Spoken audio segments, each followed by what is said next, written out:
23, we see a 10th characteristic. He was unafraid of swollen torrents of water. Now, verse 23 and 24, look in some other version. You're not going to get a very good translation in your King James, but I'll give you what the Hebrew is trying to say, and you can look in another version and probably see it better. But verse 23 tells us he's not afraid of swollen torrents of water.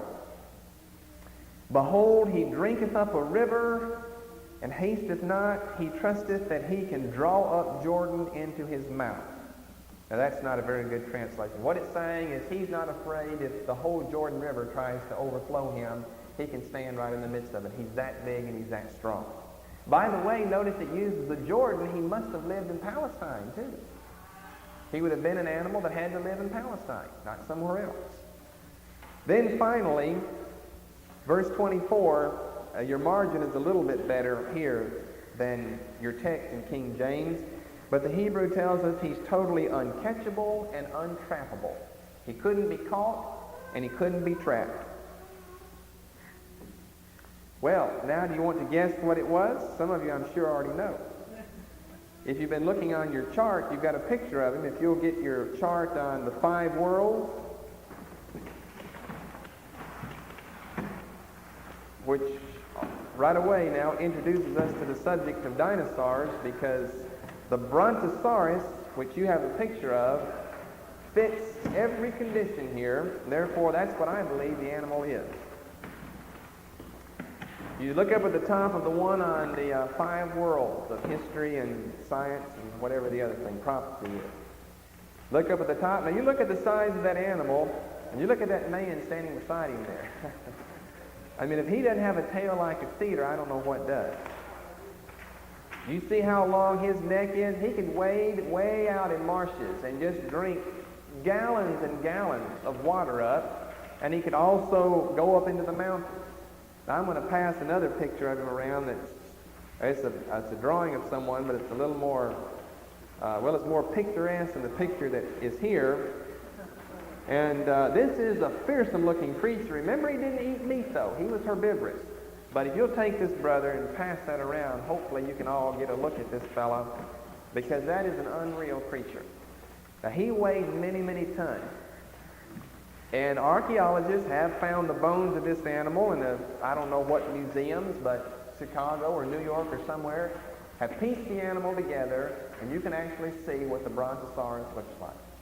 And he is a huge creature. And nothing that we know of will fit the characteristics that are given here in Job 40, 15 to 24, except the Brontosaurus. B-R-O-N-T-O-S-A-U-R-U-S. B-R-O-N-T-O-S-A-U-R-U-S. The Brontosaurus. So did dinosaurs, you see what he looks like? He's a ferocious looking thing. But the beasts of the field could play around him. He wouldn't harm them. But that's the animal that would fit verse 19. He is the chief of the ways of God. So this animal is included back there in the beast. Remember we read verse 15, I made Behemoth when I made you. So Adam was walking right around animals that looked exactly like the Brontosaurus because he lived back then. All right, that leaves us Leviathan. Okay. We'll cover that when we get to the ark. Those are some of the multiple problems that we'll have to look at concerning the ark. Now, remember what the characterization that's given of him here in verse 23. He's not afraid of swollen torrents. He's a huge thing. So you just remember that about him before you make up your mind one way or the other now. Yes, brother. Oh, I don't really remember, but it'd be over his head. It'd be over his head. You mean in the millennium? Yeah. Well, I don't know when will we cover that. We might not ever get to that. No, he won't be there in the millennium. No. Well, look there at the picture, and you can gauge if that man was 6 feet tall. I don't know. You can gauge about how tall he was. No. No. No, that's part of the fall. Once they become extinct, they're extinct. When do they become? It had to be sometime after 2000 B.C. You see, that just would drive an archaeologist crazy to find out that animal just lived yesterday, not 10 billion years ago. But Job saw him. Or how could God tell Job, behold Behemoth? He didn't say, behold Behemoth, and you remember he lived 10 million years ago. He lived right then. Now, I don't know many people that even know that or believe that. Well, see, since these animals did exist, and as we're going to show you, and we've just mentioned before, the earth has only been here 10,000 years, and that can be proven beyond a shadow of a doubt from the Word of God. Then the animals had to live sometime, if they ever lived, between 10,000 B.C. and right now. Amen. So that only gives them that many thousand years to live. And evidently, we've definitely got this beast living in 2000 B.C. Now, if you ask, well, why is it they've never discovered, maybe some bones of him in Palestine or in Jordan? Some people will ask that.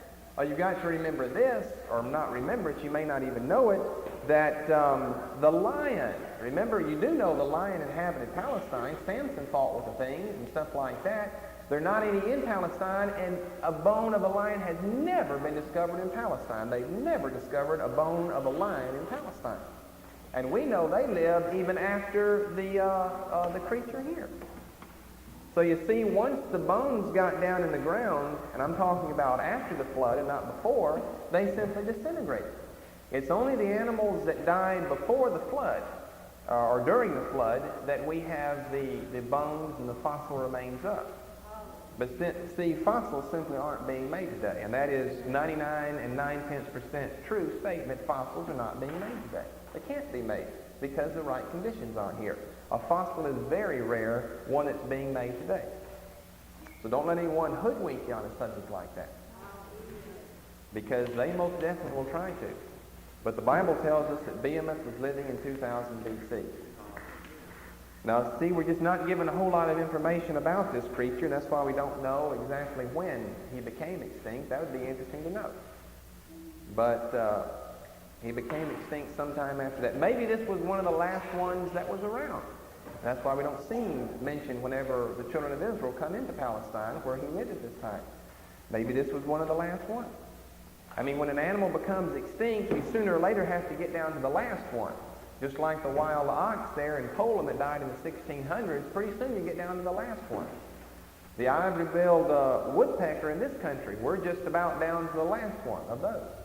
I got a write-up in the paper, my father and I, because we were fishing in a place called Tunica Cutoff, part of the Mississippi River, when the Mississippi River had been directed another way, and Tunica Cutoff was the remains of the river, and this was back when I was just a young boy, not even a teenager, and we spotted an ivory-billed woodpecker.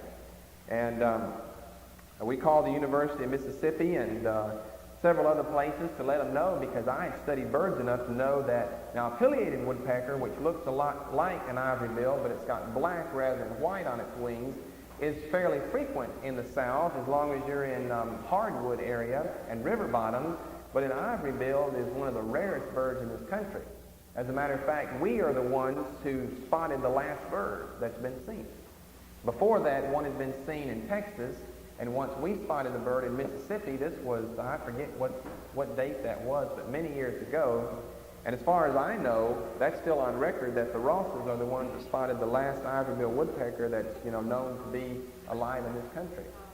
And they went down there, and they were going to hire me to go down there and show them where we'd seen it, and we never did get all the things ironed out, but some ornithologists from the university went down there and, of course, tried to locate the bird and never could find him there. But that was tremendous. We were fishing for brim, and I remember looking up, and you know what an ivory bill is? It's the largest woodpecker in this country, and he stands about that tall. Just a huge thing. When he flies, he's got a huge wingspan, and he came swooping through the air, and it looked like an eagle or something flying. But then when he lights onto that tree, he doesn't sit on a limb, he sits on the side of it like a woodpecker.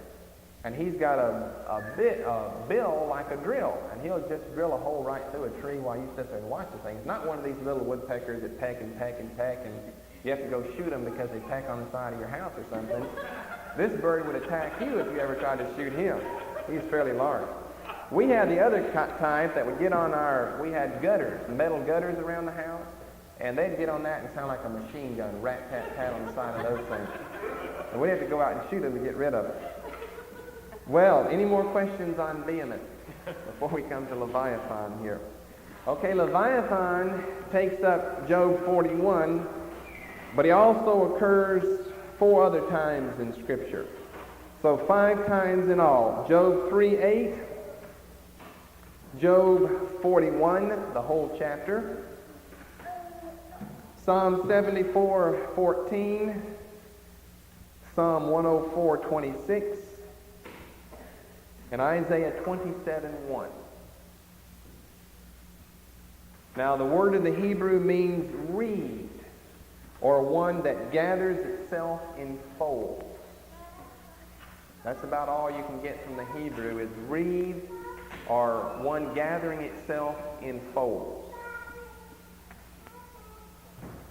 The RSV, the NIV, and the NASB footnote give it as the Nile crocodile. And KJV footnotes it as a whale.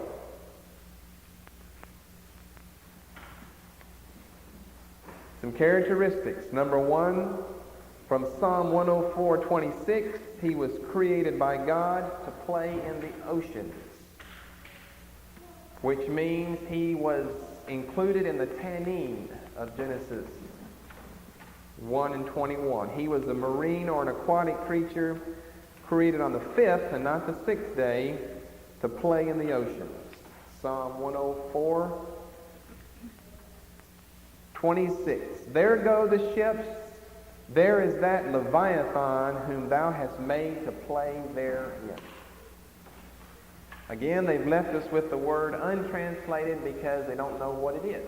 Just know that it's one that gathers itself in folds, which neither a crocodile nor a whale can do. The one that gathers itself in folds, the only thing we have around today that fits that is a snake. The way it can contract and then expand and contract and slither along like that. That's the idea behind the word. A crocodile can't do that, neither can a whale. So neither one of those animals is going to fit what the Hebrew word means here. Then another characteristic from Psalm 74:14, if you ever could kill one of them, which Job 41 says is pretty much impossible, he would have enough meat on him to provide a whole tribe of people with food for a long time. So he's, again, a huge creature. Psalm 74:14. We'll look at the scripture in Isaiah 27:1.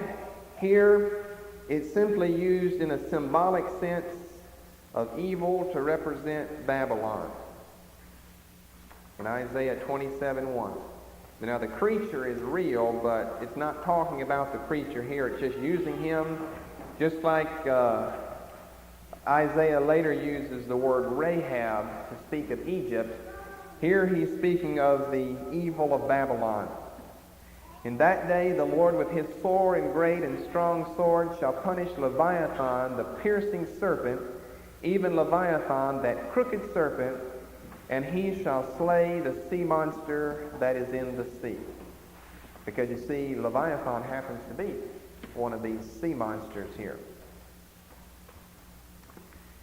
Now, the vast majority of the material is given to us back in Job 41. Just about every verse or 2 or 3 gives the characteristics. So I'm not going to list these. We're just going to read some of these verses, and you can see the characteristics of the animal for yourself. Canst thou draw out, Job 41, canst thou draw out Leviathan with an hook, or his tongue with a cord which thou lettest down? Must be speaking of a real animal for the reasons we've said before.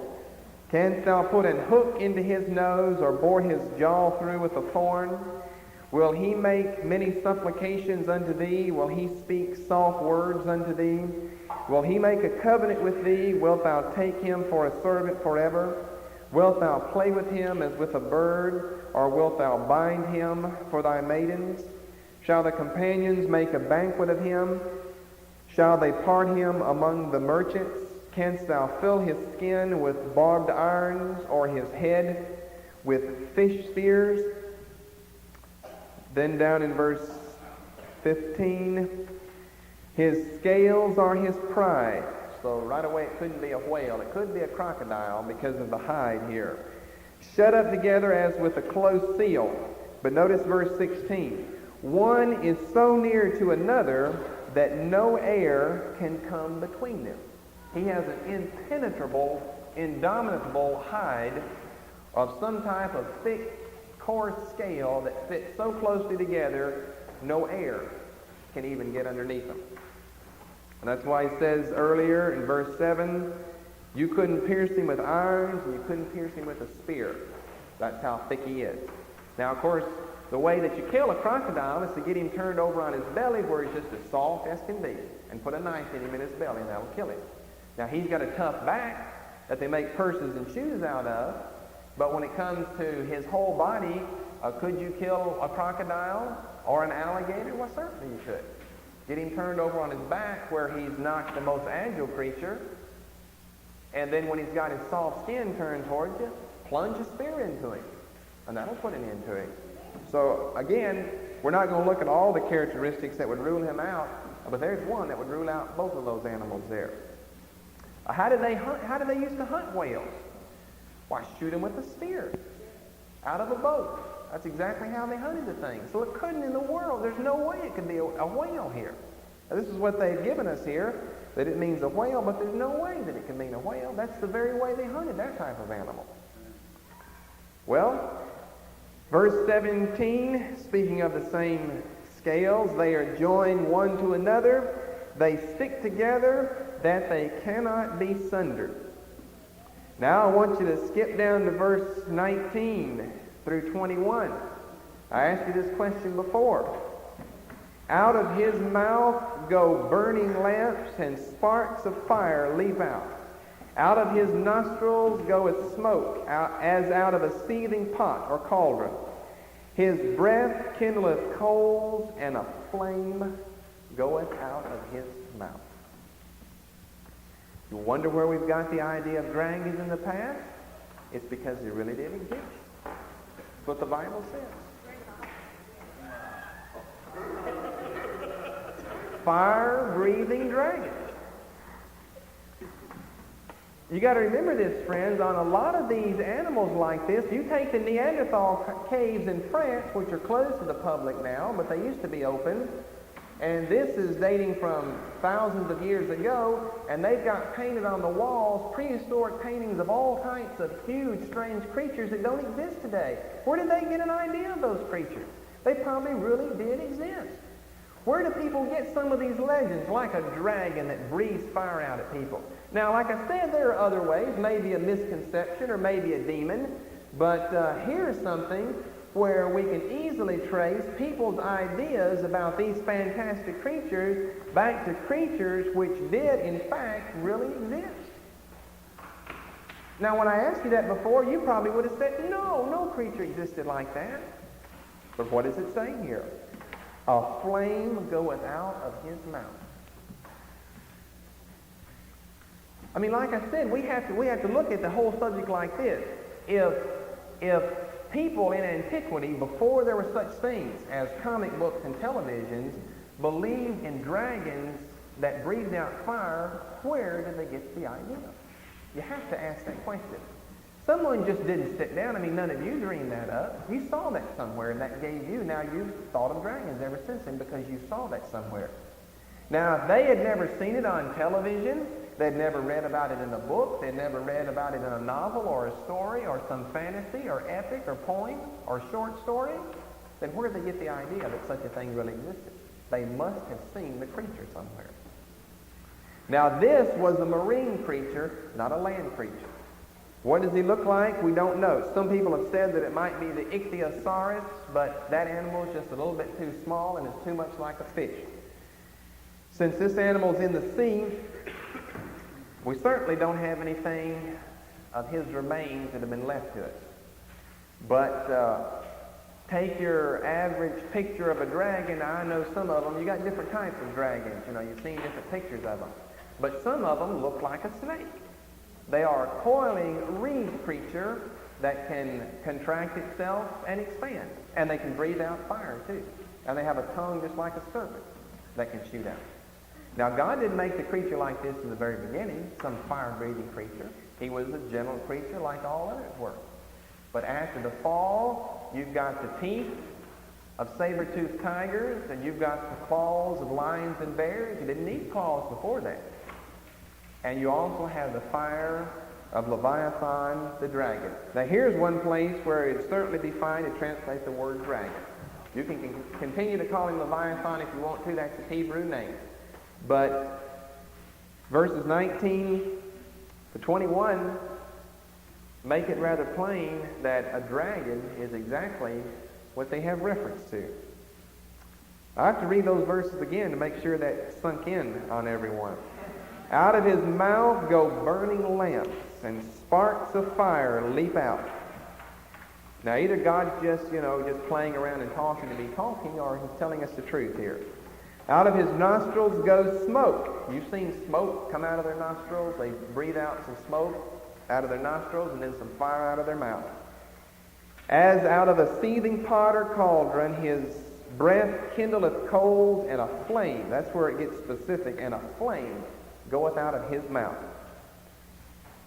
I mean, some of these things like the Loch Ness Monster, maybe they're more real than some people think they are. I don't know. I'm not making any comment on the Loch Ness Monster.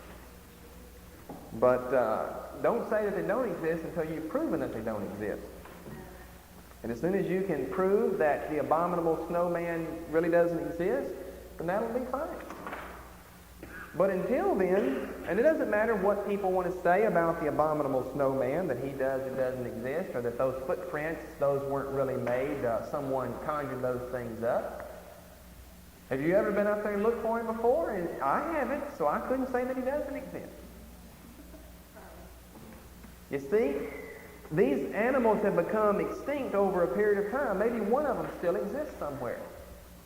And he's just bright enough to stay out of the reach of people. I mean, you get up in the Arctic North and you're not going to be found up there. They might find your footprints, but they won't find you. Now, I'm not commenting that he really exists. I'm just leaving that open.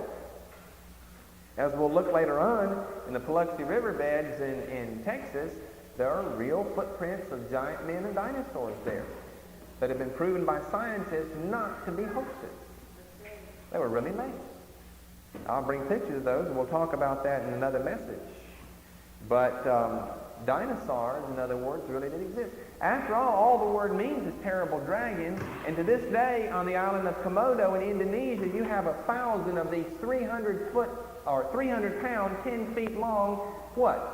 Giant dragon lizards. You've seen pictures of those things on the island of Komodo in Indonesia? That's all the word means anyway. Dinosaur. All it means is terrible lizard or a terrible dragon. We still got them existing today. There are terrible lizards today. How would you like to meet a lizard that's 10 feet long and weighs 300 pounds? You've seen the little tiny ones that scamper over a wooden post in the fall. But how about one that's 10 feet long and weighs 300 pounds? That's a dinosaur as far as I'm concerned, because he's an abnormal lizard compared to what we have today. Or even the crocodile that we've been talking about. The crocodile, the alligator in this country until the turn of this century grew up to 20 feet in length. You don't find them that long anymore. You find them like 10 feet.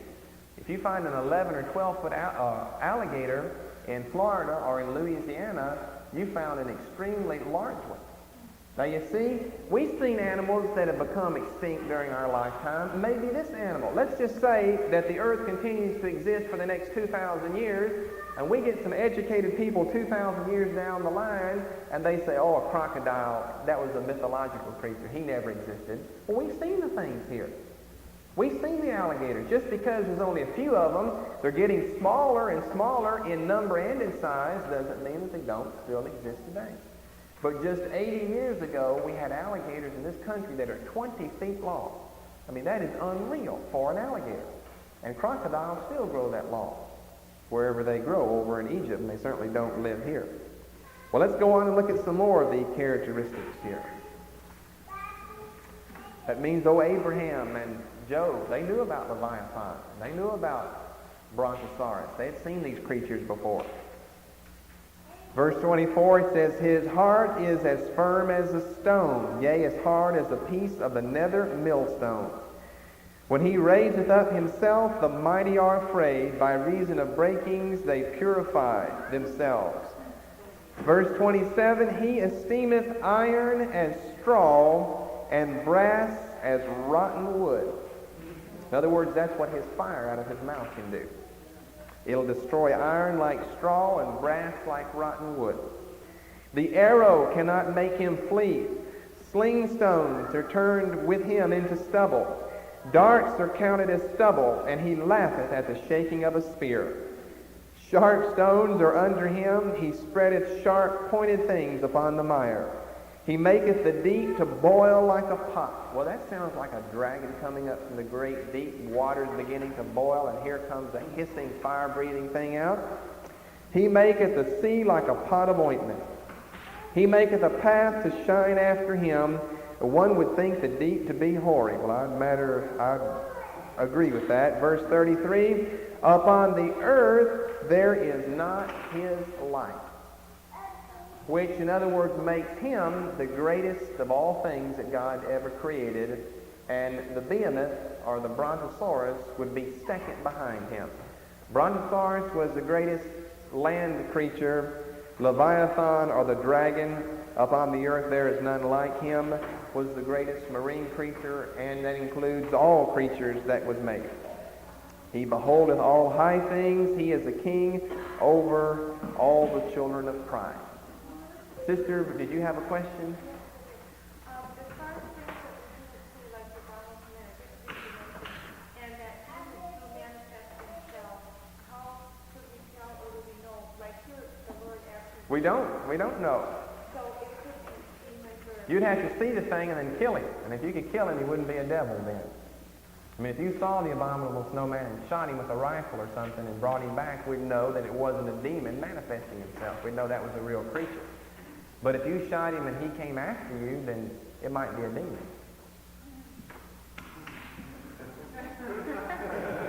In other words, the bullet would go through him and wouldn't touch him.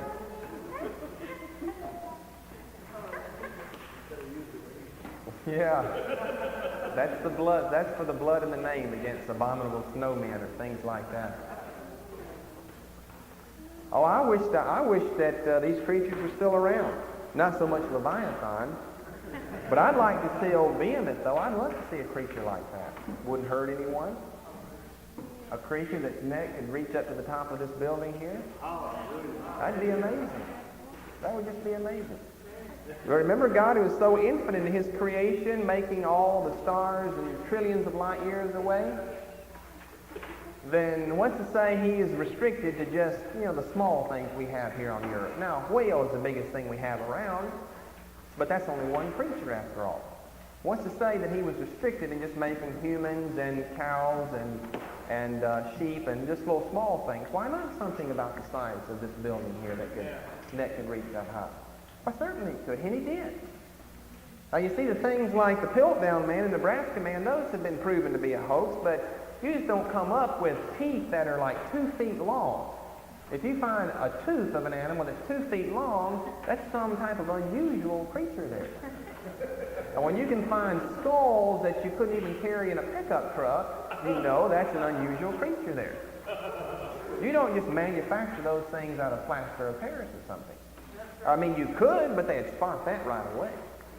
But when you can find a whole skull or a tooth or a bone that's as big as, this piano over here, well, my, where in the world would that have come from? That's why the archaeologists have so much fun digging things up and getting those bones and trying to piece them together to find out what these creatures really look like. They were prehistoric birds, huge, huge things that we don't have anymore today. We've got the California condor, and he's about the largest around, but he was small compared to some of the prehistoric birds. And I can give you some good reasons. I can prove why these prehistoric birds, some of the ones that you're probably, well, maybe you're not familiar with, but that we'll mention later on, I can prove why they're not around today. That's very easy to prove why they're not around today. There are certain climatic conditions that once they've been changed, certain types of animals simply cease to exist. Now, they either do it in a shorter or longer period of time. Behemoth, he held on for a long time. So did Leviathan. He's still alive at this time. But let's say there were 5 Leviathans, 5 dragons that existed in the world at that day. And they died in 1500 BC. You're not going to find any bones of those animals today. Those things are long gone, disintegrated. You'll never find them. No way. Not necessarily. Maybe after the flood. But just before, we've got secular history being written. You don't have secular history being written any earlier than 3000 BC. What about the other guys who's dragging? Just what we've done with them before. Because the context shows that it's not talking about the same type of creature here. Now, the ones where he translated it sea monster, that's just a general category. And like I told you, that includes Leviathan. Well, you can't restrict tannin when it means sea monster to whale. It means all sea monsters. Whales, I would consider that a sea monster. A shark, an octopus, I would consider that a sea monster. But I would certainly consider Leviathan a sea monster. So Leviathan would fall under that category, but again, we can't restrict that to him. But when it says sea monsters, it means just that. Sea monsters, monsters that live in the sea. Just huge things. Now in Genesis 1:21, Leviathan, he wasn't a fire-breathing creature, he was a gentle creature. But nonetheless, he was tremendous, and he was a huge thing. Hallelujah. Well, if you don't have any other questions, we'll be back on the subject in general of dinosaurs in the future. No, we're through with our tangent on tannin. We'll be back to creation next week.